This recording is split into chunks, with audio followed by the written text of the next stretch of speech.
بداية تركيب كاميرات المراقبة بالذكاء الاصطناعي بالرباط.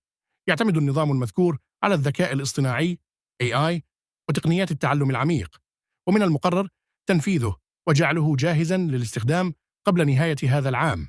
يهدف المشروع إلى إنشاء شبكة مراقبة متطورة تشمل كاميرات مجهزة بقدرات التعرف على الوجوه وقراءة لوحات السيارات تلقائيا.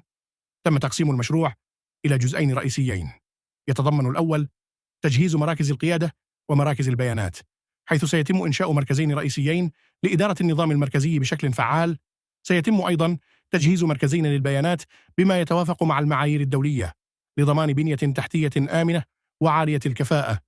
أما الجزء الثاني من المشروع فيتعلق بنشر نظام مراقبة الفيديو، وهذا يشمل تركيب كاميرات ذكية من أنواع مختلفة مثل كاميرات التعرف على الوجوه والكاميرات البانورامية والمتغير الزوايا PTZ، بالإضافة إلى الكاميرات طويلة المدى.